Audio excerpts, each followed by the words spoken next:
Hello everyone, स्वागत है आप सभी का हमारे channel answer world UP exam में। आज के सेशन में हम 25 मई के डेली सीए डिस्कस करने वाले हैं। स्टार्ट करते हैं सेशन। और हमेशा की तरह हमारे सेशन बायलिंगुअल रहने वाला है और एमसीक्यू फॉर्मेट में। स्टार्ट करते हैं। पहला क्वेश्चन है, under the new Tamil Nadu government pact what is the accidental death insurance cover provided to employees. Tamil Nadu सरकार के नए समझौते के तहत कर्मचारियों को कितनी राशि का दुर्घटनावश मृत्यु बीमा कवर मिलेगा। करेक्ट आंसर होगा हमारा ऑप्शन बी, 1 करोड़ रुपए। 1 करोड़ रुपए का दुर्घटनावश मृत्यु बीमा कवर मिलने वाला है तमिलनाडु गवर्नमेंट पैक्ट के अंदर। With whom has Uber partnered to launch B2B logistic services in India? Uber ने भारत में B2B लॉजिस्टिक सेवा शुरू करने के लिए किसके साथ साझेदारी की है। B2B क्या होते हैं? बिजनेस टू बिजनेस लॉजिस्टिक्स सेवाएं। तो Uber ने किसके साथ पार्टनरशिप की है? ONDC के साथ में। ONDC क्या है हमारा? Open network for digital commerce. ठीक है, इसका फुल फॉर्म है open network for digital commerce.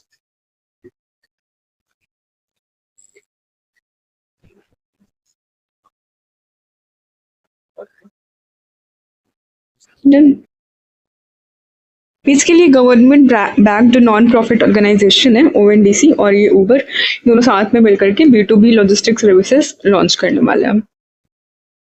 Which Indian ministry recently dedicated the country's first public-funded DST ICGEB biofoundry? DST ICGEB क्या है?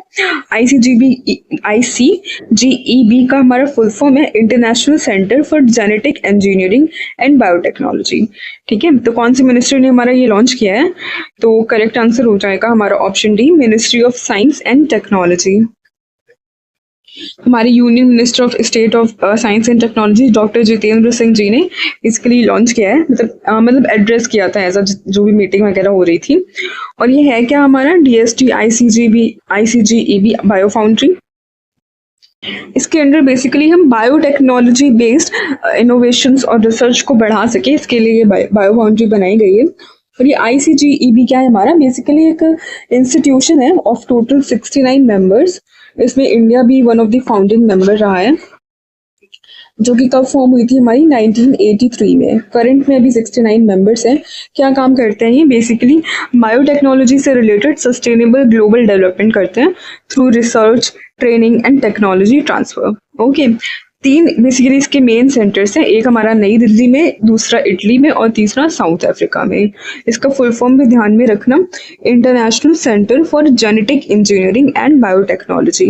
इसकी एक बायो फाउंड्री बनी है हमारी अभी रिसेंटली, जो कि ministry of science and technology ने लॉन्च की है। What is the main objective of the Indira Saur Giri Jal Vikasam scheme launched in the Telangana? Telangana में शुरू की गई इंदिरा सौर गिरी जल विकासम योजना का मुख्य उद्देश्य क्या है? पहली चीज तो ये ध्यान में रखना कि इंदिरा सौर गिरी जल विकासम स्कीम कहाँ पे लॉन्च हुई है? तेलंगाना में लॉन्च हुई है। तेलंगाना सरकार की ये स्कीम है और इसका ऑब्जेक्टिव क्या है? To provide free electricity to all urban households, promote solar rooftop panels in cities, provide solar powered irrigation to tribal farmers, distribute solar cookers to rural women. तो करेक्ट आंसर होगा हमारा option C, provide solar powered irrigation to tribal farmers. आदिवासी किसानों को सौर ऊर्जा से सिंचाई उपलब्ध कराना इस स्कीम का मेन ऑब्जेक्टिव है ऑफ द इंदिरा सौर गिरी जल विकासम scheme by the Telangana government. Which country recently saw an outbreak of wild polio virus declared by WHO? विश्व स्वास्थ्य संगठन ने हाल ही में जंगली पोलियो वायरस के प्रकोप की घोषणा किस देश में की है? तो अभी रिसेंटली इसके नए केसेस देखने को मिले पापुआ न्यू गिनिया में। ठीक है, अफ्रीकन कंट्री हमारी Papua new Guinea. Which country did Myntra recently launched its international operations in? Myntra ने हाल ही में किस देश में अपने अंतर्राष्ट्रीय परिचालन की शुरुआत की है? करेक्ट आंसर हो जाएगा हमारा ऑप्शन डी, सिंगापुर। ठीक है, Myntra हमारा पहुंच गया है सिंगापुर में। Which Indian origin agricultural scientist was selected for the 2024 Crawford Fund Medal Award? 2024 Crawford fund medal पुरस्कार के लिए किस भारतीय मूल के कृषि वैज्ञानिक को चुना गया है? करेक्ट आंसर होगा हमारा ऑप्शन सी, कदमबोध सिद्दीकी। कदमबोध सिद्दीकी जी को चुना गया है for the Crawford fund medal 2024 award. Which new portal has been launched by Union Home Minister Amit Shah to simplify the registration process for Indian origin citizens abroad? भारतीय मूल के विदेशों में रहने वाले नागरिकों के पंजीकरण को सरल बनाने के लिए गृह मंत्री अमित शाह ने कौन सा नया पोर्टल लॉन्च किया है? तो करेक्ट आंसर होगा हमारा option C, OCI portal, overseas citizen of India portal. ठीक है, OCI का फुल फॉर्म क्या होता है हमारा? Overseas citizen of India. What is the frequency range proposed to be delicensed for unlicensed indoor use as per the draft rules? Draft नियमों के अनुसार बिना लाइसेंस के इंडोर उपयोग के लिए किस फ्रीक्वेंसी को डी लाइसेंस करने का प्रस्ताव है? करेक्ट आंसर होगा हमारा ऑप्शन बी, 592.25 से लेकर के 64225 मेगाहर्ट्ज तक के रेंज को डीक्लासिफाई करने का, डी लाइसेंस करने का प्रपोजल आ गया। What is the name of the operation launched by the Indian Coast Guard to protect olive ridley turtles during the nesting season? Olive ridley कछुए के अंडे देने के मौसम में उनकी सुरक्षा के लिए भारतीय तट रक्षक बल द्वारा शुरू किए गए अभियान का क्या नाम है? करेक्ट आंसर होगा option D, operation Olivia. Basically 3-4 साल से ये ऑपरेशन ओलिविया चला रहे हैं to protect olive ridley turtles. Basically ज्यादातर ये उड़ीसा के कोस्ट पे मिलते हैं, गहिर माथा कोस्ट वगैरह आपने सुना होगा, है ना? इन्हीं सब जगह पे ये बहुत ज्यादा मिलते हैं, मतलब उनका नेस्टिंग ग्राउंड होता है ये उड़ीसा कोस्ट पे। और इंडियन कोस्ट गार्ड का ये ऑपरेशन है हमारा ऑलिव रिडली टर्टल्स को प्रोटेक्ट करने के लिए। Recently, which article of the Constitution did President Draupadi Murmu invoke to seek advice from the Supreme Court regarding the timeline for assent to bills passed by state legislature? हाल ही में राष्ट्रपति द्रौपदी मुर्मू ने राज्य विधानसभाओं द्वारा पारित विधेयकों को मंजूरी देने की समय सीमा से संबंधित सुप्रीम कोर्ट से सलाह लेने के लिए संविधान के किस अनुच्छेद का प्रयोग किया है? तो हम सब जानते हैं आर्टिकल 143 ऑफ द कॉन्स्टिट्यूशन बात करता है advisory jurisdiction of the supreme court, इसके अंदर मेंशन है आर्टिकल 143। और इसमें जो सुप्रीम कोर्ट का ओपिनियन होता है वो बेसिकली एडवाइजरी ओपिनियन होता है, बाइंडिंग नहीं होता है। ठीक है, एडवाइजरी ओपिनियन होता है। और प्रेसिडेंट जो भी रेफरेंस से लेकर क्वेश्चंस पूछती है उसके लिए मिनिमम 5 जजेस की बेंच बैठती है आंसर करने के लिए। ठीक है, मिनिमम 5 जजेस की बेंच होती है। अगर कोई भी कॉन्स्टिट्यूशनल चीज पे डिसीजन लेना है तो 5 जजेस की बेंच होती है। प्रेसिडेंट कोई क्वेश्चन पूछ रहे हैं तो उसके लिए भी 5 जजेस की मिनिमम बेंच होती है। और अदर जितने भी केसेस होते हैं उनके लिए मिनिमम 3 जजेस की बेंच। आर्टिकल 142 हमारा किससे रिलेटेड है?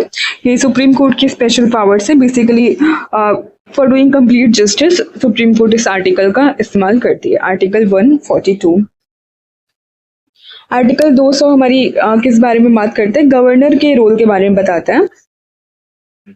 जब भी कोई स्टेट लेजिस्लेचर बिल पास करती है तो गवर्नर उसके मतलब क्या कर सकते हैं उससे रिलेटेड, या तो एसेंट दे सकते हैं, या तो विद होल्ड कर सकते हैं, या तो वो रिजर्व कर सकते हैं प्रेसिडेंट के लिए, या तो उस बिल को रिटर्न कर सकते हैं, है ना? तो ये सारी चीजें मेंशन किसमें? आर्टिकल 200 में मेंशन है। और 201 आर्टिकल में क्या चीजें मेंशन है? प्रेसिडेंट का रोल मेंशन है कि प्रेसिडेंट क्या क्या चीजें कर सकते हैं। अगर मतलब बिल या तो रिजर्व कर सकते हैं, मतलब कि विद होल्ड कर सकते हैं, या तो एसेंट दे सकते हैं, या तो बिल रिटर्न कर सकते हैं अगर वो मनी बिल नहीं है तो। ओके, और इसके तहत कोई भी टाइम पीरियड मेंशन नहीं है कि आपको इतने टाइम पीरियड के अंदर आपको जवाब देना है। आर्टिकल 201 था हमारा ये। Under the SEPA agreement, how much gold can India import annually from the UAE at a concessional 1% tariff? SEPA समझौता के तहत भारत UAE से प्रति वर्ष कितनी मात्रा में सोना 1% रियायती शुल्क पर आयात कर सकता है? करेक्ट आंसर होगा हमारा option D, 200 ton. Which glacier in Nepal was recently declared dead, marking one of the first such cases in the country? Nepal ने हाल ही में कौन सा ग्लेशियर मृत घोषित किया है जो देश का पहला ऐसा मामला माना जाता है?